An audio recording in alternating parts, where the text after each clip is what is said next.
बिस्मिल्लाहिर्रहमानिर्रहीम। अस्सलाम वालेकुम नादरीन, आप यूट्यूब चैनल देख रहे हैं। मैं इमरान खान हूँ। जो सबसे बड़ी खबर है वो ये है कि जो अडियाला जेल के अंदर इमरान खान साहब की मुलाकात नहीं हो रही थी, वो मुलाकात हो गई। और वो मुलाकात भी हुई छुट्टी के दिन, एतवार वाले दिन। यानी ऐसा लगता है कि इस हुकूमत को ये एस्टेब्लिशमेंट बार बार ये बावर करवाना चाहती है कि तुम्हारी औकात कुछ नहीं है।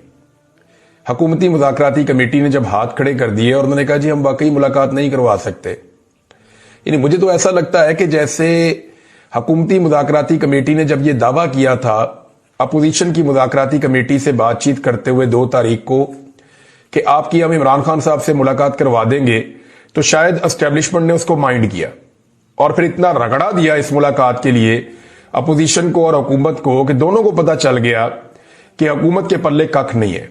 यानी ये बात अब अपोजिशन को भी पता चल गई है कि ये हुकूमत कुछ नहीं बेचती, इनके पल्ले कख नहीं है। ना ये मुज़ाकरात के नतीजे में कोई एक छोटी सी चीज मनवा सकते हैं, ना इनकी कोई सियासी हैसियत है, ना इक्तदार में इनका कोई हिस्सा है, तो इनकी औकात कोई नहीं है। ये बात अपोजिशन को पता चल गई है।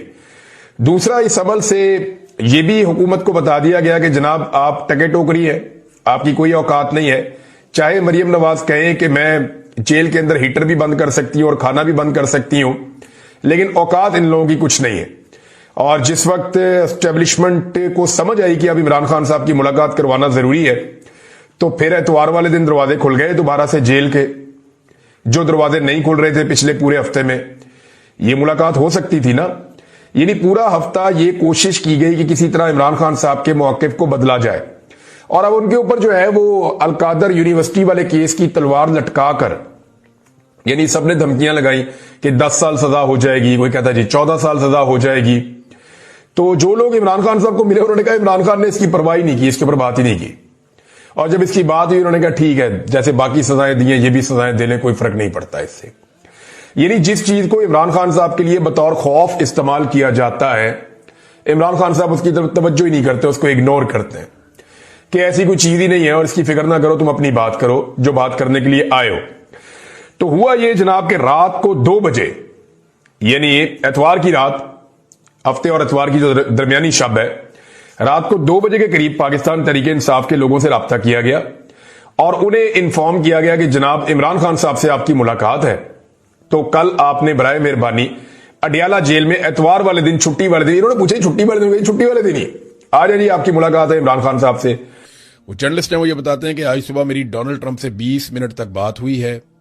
उन्होंने मुझे बताया कि अगर उन्होंने इस मुआहदे पर दस्तखत ना किए तो पूरा मुल्क धमाके से उड़ा दिया जाएगा।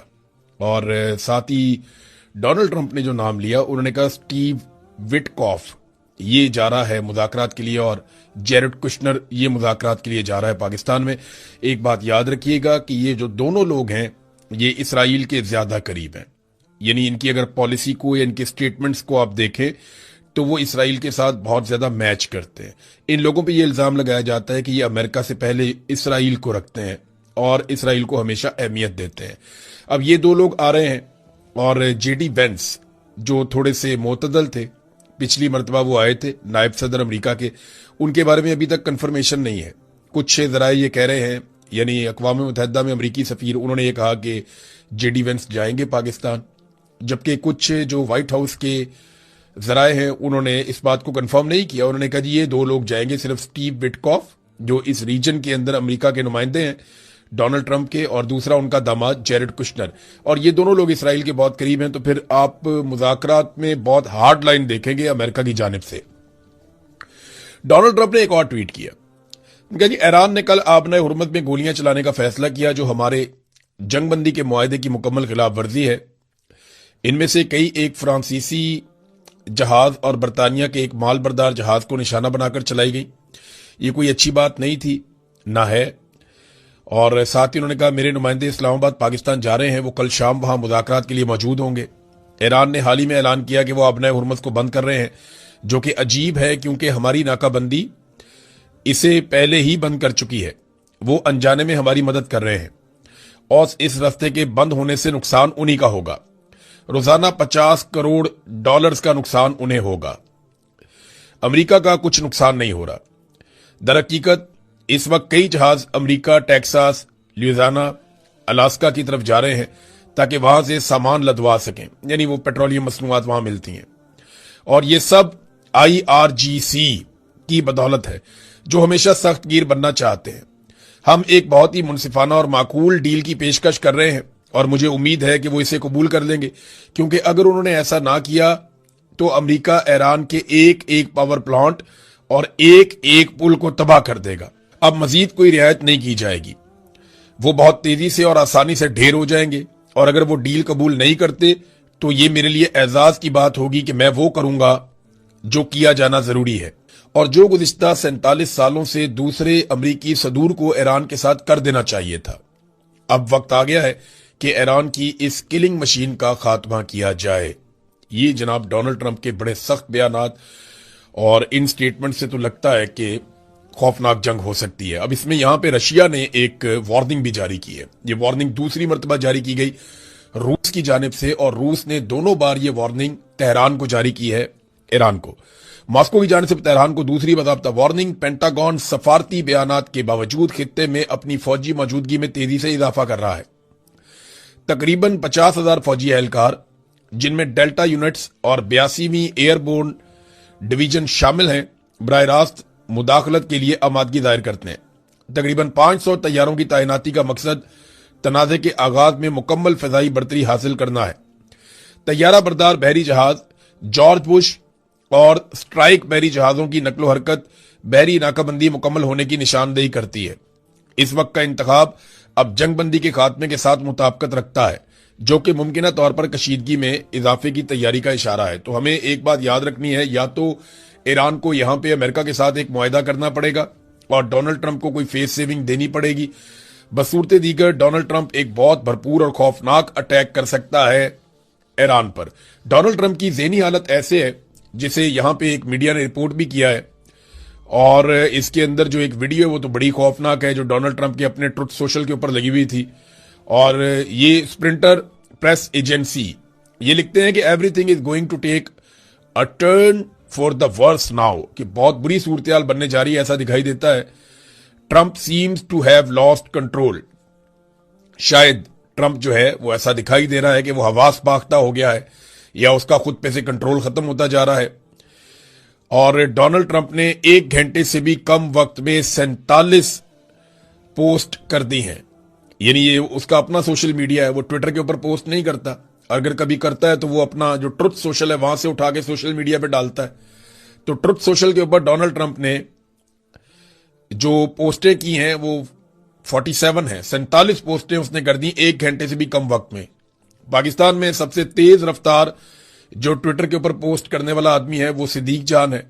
सिद्दीक जान भी कभी 1 घंटे में 47 पोस्टों का रिकॉर्ड शायद कायम कर सके, लेकिन डोनाल्ड ट्रंप की फ्रस्ट्रेशन की इंतहा है कि उन्होंने अभी जो पोस्टें की हैं वो 47 हैं 1 घंटे से भी कम वक्त में। अब ये चीजें बता रही हैं कि खित्ते में होने क्या जा रहा है। बड़े पैमाने पर अमेरिका अपनी कुव्वत बढ़ा रहा है। इसमें मैंने अभी आपको रशिया का एक स्टेटमेंट सुनवाया, उन्होंने जो वार्निंग जारी की है वो मैंने आपको बता दी, और डोनाल्ड ट्रंप के जो बड़े बयानात हैं, जो बड़ी धमकियां हैं, वो भी मैंने आपके सामने रख दी हैं। पाकिस्तान के लिए एक और बड़ा चैलेंज खड़ा हो गया, पाकिस्तान के अर्दली वजीर आजम के लिए, क्योंकि वो ग्रेट लीडर कहते हैं डोनाल्ड ट्रंप को। तो डोनाल्ड ट्रंप ने कहा जी लोग कहते हैं मैं अजीम हूं, लेकिन मैं अजीम नहीं हूं, मैं अजीम तरीन हूं। यानी आज के बाद शहबाज शरीफ के लिए नया इम्तिहान है कि लफ्ज ग्रेट इस्तेमाल नहीं करना, लफ्ज ग्रेटेस्ट इस्तेमाल करना है डोनाल्ड ट्रंप के लिए, और उन्हें यही लफ्ज अब इस्तेमाल करना पड़ेगा। ये नाज़रीन एक तस्वीर देखें आप, ये मैंने स्पेशली आज आपके लिए निकाली है। खबरें बहुत ज्यादा हैं इसलिए मैं आपको जल्दी जल्दी बता रहा हूं। ये देखें जनाब तस्वीर, आप इस तस्वीर में आपको पाकिस्तानी डिक्टेटर नजर आ रहे हैं। ये देखें जनरल ज़िया रेगन के साथ, अयूब खान कैनेडी के साथ, बड़ी मुस्कुराहटें, बड़ी खुशियां, चेहरे तमतमा रहे हैं। मुशर्रफ बुश के साथ, याया जो है वो निक्सन के साथ, और आसिम मुनीर ट्रंप के साथ। अब आप गौर करें कि ये जितने भी पाकिस्तानी मिलिट्री सरबराहान हैं, इनको अमेरिका इतनी अहमियत क्यों देता है, और ये सारे टिश्यू पेपर की तरह इस्तेमाल हुए। बाद में इन्होंने पूछा भी नहीं, कभी अमेरिकन इनकी कब्रों पे भी नहीं आए, कभी अमेरिकन इनका बाद में पूछने नहीं आए, इनके खानदान को पूछने नहीं आए। लेकिन जब तक ये इक्तदार में रहे, ये आंख का तारा बने रहे अमरीकी सदूर की, क्योंकि वो इनके जरिए से अपने काम निकलवाते रहे हैं। और इन्हें बहुत सपोर्ट किया गया अमेरिका की जानिब से, हालांकि ये सारे डिक्टेटर्स थे। तो आज भी हम वही चीजें होती हुई देख रहे हैं। अमेरिका पाकिस्तान में एक जालिमाना रिजीम को सपोर्ट कर रहा है। हालांकि उम्मीद ये की जा रही थी डोनाल्ड ट्रंप से, और उसने वादा भी किया था पाकिस्तानी सपोर्टर से, पाकिस्तानी जितने भी ओवरसीज हैं उन्होंने ज्यादातर ने डोनाल्ड ट्रंप को सपोर्ट किया था इस वादे पर कि उसने कहा था मैं पाकिस्तान में रूल ऑफ लॉ के लिए कोशिश करूंगा। लेकिन डोनाल्ड ट्रंप ने जिन लोगों ने रूल ऑफ लॉ की धज्जियां उड़ाई उनके साथ एक नेक्सस बना लिया। अब सूरत हाल बिल्कुल मुख्तलिफ है। एक और चीज नाज़रीन, जहां अब अमेरिका अपनी खित्ते में कुव्वत बढ़ा रहा है ना, अमेरिका को एक और आदत है कि वो शो ऑफ करता है। अमेरिका बताता है कि ये उसकी कुव्वत है। इसके जरिए से वो दुश्मन के ऊपर रोब डालता है, वो धाक बिठाता है दुश्मन के ऊपर। वहीं जो है वो ईरान ने भी एक स्टेटमेंट जारी किया है। ईरान अपने हथियारों की नुमाइश इस वक्त तो नहीं कर सकता, उसकी मजबूरी है, लेकिन ईरान ने दुनिया को जो है वो हैरान तो किया है अपने हथियारों के जरिए से, अपनी हिकमत अमली के जरिए से। इस वक्त ईरान ये रिस्क नहीं ले सकता कि वो अपने हथियारों को सामने लाए और इस तरीके से वो नुमाइश करे जैसे अमेरिका अपने हथियारों को पूरे रीजन के अंदर फैला रहा है, ऐसे वो भी नहीं कर सकता। ईरानी पासदाराने इनकलाब की एरोस्पेस फोर्स के कमांडर मजीद मूसवी, उन्होंने दावा किया कि ईरान ने अपने मिसाइल और ड्रोन लॉन्चिंग सिस्टम को जंग से पहले के मुकाबले में ज्यादा तेजी और मौसर अंदाज में अपडेट कर दिया है और दोबारा मुकम्मल तौर पे फाल कर दिया है। ये नूर न्यूज को उन्होंने एक इंटरव्यू दिया, उसमें उन्होंने कहा जनाब के, और एक वीडियो भी साथ जारी की, उसमें उन्होंने कहा कि जंगबंदी के दौरान ईरान ने अपने लॉन्च पैड्स और दिफाई इंफ्रास्ट्रक्चर की मुरम्मत की और ऑपरेशनल तैयारी को नुमाया तौर पर तेज किया है। मजीद मूसवी के मुताबिक ईरान के मुकाबले में मुखालिफ फरीक इस वक्फे से फायदा नहीं उठा सका और अपना असले खाने को बहाल करने में नाकाम रहा, जिसके बायस उसे बैरूनी सप्लाई पर इन्हिसार बढ़ाना पड़ रहा है। उन्होंने कहा उनके मुताबिक जंग का यह मरहला मुखालिफिन के लिए नाकामी पर खत्म हुआ है, और साथ ही दावा किया कि खित्ते में आबनाए हुर्मुज़, लबनान और दीगर महाजों पर कभी मुखालिफिन को स्ट्रेटेजिक नाकामियों का सामना करना पड़ा। अब यह ईरान का दावा है, लेकिन एक चीज इसमें इंपॉर्टेंट है कि ईरान ने यह कहा कि उनके जो मिसाइल्स हैं या उनके ड्रोन्स हैं वो इंटैक्ट हैं और वो हमला करने की कैपेसिटी रखते हैं। अब नाज़रीन, एक मीटिंग पाकिस्तान में हुई है, मैं इसके बारे में आपको जरूर बताना चाहता हूं, क्योंकि अगर आज मिलिट्री एस्टेब्लिशमेंट के खिलाफ कोई हुकूमत पाकिस्तान में होती या कोई पाकिस्तान में ऐसी हुकूमत होती जो पाकिस्तान की मिलिट्री एस्टेब्लिशमेंट के साथ किसी किस्म का इख्तलाफ रखती, तो पाकिस्तान में भूंचाल आ जाना था। भूंचाल किस बात पे आ जाना था, ये खबर है, और खबर कोई इस तरीके से दी गई है कि उसको गोल मोल करके देने की कोशिश की गई। खबर यह है कि औरंगजेब साहब हैं पाकिस्तान के वजीर खजाना, उन्होंने एक मीटिंग की है रोथचाइल्ड ग्रुप के साथ। ये रोथचाइल्ड कौन है? ये दुनिया की अमीर तरीन एक फैमिली है रोथचाइल्ड।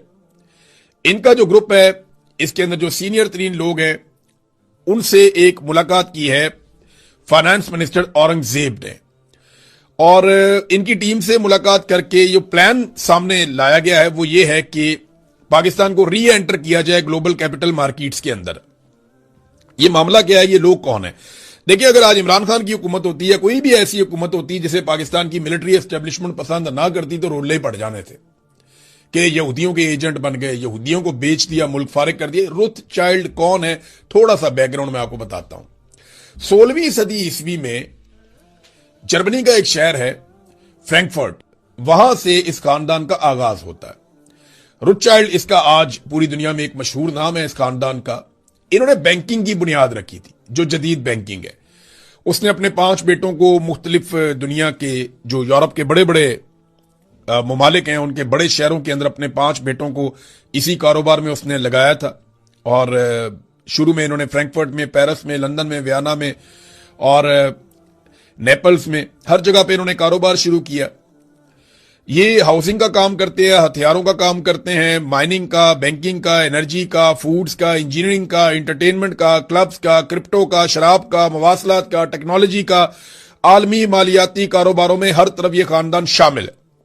ये खानदान इतना ताकतवर है कि ये पहली और दूसरी जंग अजीम के बीच में या उससे आगे पीछे के टाइम में ये मुमालिक को कर्जे देते रहे। इनके पास इतने बड़े पैमाने पर सरमाया था। तो ये एक खानदान है जिसने इसराइल को भी खड़ा किया था। इसराइल जब बना ना, तो उससे पहले एक बहुत बड़ा मुआहदा है जिसको तारीख के अंदर हमेशा याद रखा जाएगा, वो बाल्फोर डिक्लेरेशन है। एक डिक्लेरेशन है, बालफोर डिक्लेरेशन। ये जो डिक्लेरेशन है ये आर्थर जेम्स बालफोर ने लिखी थी, और ये एक डिक्लेरेशन जो भिजवाई गई थी वो रुथ चाइल्ड फैमिली के उस वक्त के सरबराह लियोनल वॉल्टर को भेजी गई थी। लियोनल वॉल्टर, इसको ये भेजी गई थी डिक्लेरेशन, और ये लिखी थी बरतानिया के वजीर खारजा ने। और इसके मुताबिक बरतानिया ने यह फैसला कर लिया था, या ये डिक्लेयर कर दिया था कि फलस्तीन के अंदर यहूदियों की आबादकारी होनी चाहिए और उन्हें वहां जगह मिलनी चाहिए। सबसे पहले जो रुथचाइल्ड फैमिली है, इनके पास क्योंकि बहुत ज्यादा पैसा था, तो इन्होंने बेशुमार जमीनें खरीदी फलस्तीन में, और वो जमीनें खरीदते गए और वहां पे यहूदियों की आबादकारी होती गई। फिर एक एक करके यहूदियों के काफिले वहां पे पहुंचना शुरू हुए और बड़े पैमाने पर वहां आबादकारियां हुई। तो इसराइल की बुनियाद के अंदर ये फैमिली रुथचाइल्ड शामिल है, और जितना इन्होंने इसराइल को सपोर्ट किया है और आज तक कर रहे हैं, कमाल सपोर्ट है सहयूनियों के साथ। यानी यहूदियों में दो तरह के तबकात हैं। कुछ ये समझते हैं कि रियासत नहीं बनानी चाहिए, इसराइल गलत है, वो नहीं बनना चाहिए था। कुछ ये समझते हैं कि नहीं, बिल्कुल ये बनना चाहिए था। तो सहयूनियों का ये मानना है कि ठीक है। तो ये इन्होंने बहुत सपोर्ट किया रुथचाइल्ड ने, और अब ये पाकिस्तान के साथ मईशत के मामलात को देख रहे हैं। तो इसका मतलब फिर आप समझ जाएं, यानी मुझे बताया ऐसा दिखाई देता है कि इसराइल अब अपने फाइनेंसर्स के जरिए से पाकिस्तान को इस बात का यकीन दिला रहा है कि हम आपकी मईशत को भी संभालेंगे। यानी अब पाकिस्तान की मईशत को संभालने के लिए जो दिखाई दे रहा है इस मुलाकात के बाद, वो ऐसा है कि जो इसराइल के सपोर्टर्स हैं या जो खुद इसराइल के बनाने वाले हैं, वो अब पाकिस्तान को इस भंवर से निकालेंगे जिसमें पाकिस्तान मईशत में फंस गया। ये अगर देखें ना, एक डेवलपमेंट है ना, एक इकोनॉमिक डेवलपमेंट है। मैं इसको ऐसे रिपोर्ट कर रहा हूं और आपको इस फैमिली का बैकग्राउंड बता रहा हूं। मैंने किसी पे कोई इल्जाम नहीं लगाया, लेकिन इंटरेस्टिंग बात यह है कि अगर आज पाकिस्तान की मिलिट्री एस्टेब्लिशमेंट के मफाद के खिलाफ कोई हुकूमत होती तो उन्होंने पाकिस्तान में आग लगवा देनी थी। मौलवी सड़कों पे होते, मजहबी इंतहा पसंद हर तरफ से निकल आते, यहां से फलाना फतवा आ जाता। अब कोई मौलवी नहीं बोलेगा। मुफ्ती मुनीब आप देखेंगे कोई स्टेटमेंट नहीं है। आप देखेंगे जो और दीगर मुफ्तियान है बहुत बड़े बड़े पाकिस्तान में, किसी का कोई स्टेटमेंट नहीं आएगा। कोई नहीं कहेगा कि आप रुथचाइल्ड के साथ आपने मुलाकात क्यों की, आप उनके साथ कौन से मालियाती मामलात कर रहे हैं। देखिए, ये खालिसतन मालियाती मामलात हैं। आप जो बाकी पैसा लेते हैं वो आप किन से लेते हैं? वर्ल्ड बैंक कौन है, IMF कौन है, और बाकी लोग भी ऐसे ही हैं। लेकिन किस तरीके से पाकिस्तान में इन चीजों को मैनिपुलेट किया जाता है, किस तरीके से पाकिस्तान की मिलिट्री एस्टेब्लिशमेंट नफरत को बेचती है और उसको इस्तेमाल करती है, ये हमने हमेशा देखा है। बहरहाल ये चीजें मैंने आपके सामने रख दी हैं। अब देखते हैं इसके ऊपर हुकूमत क्या कहती है।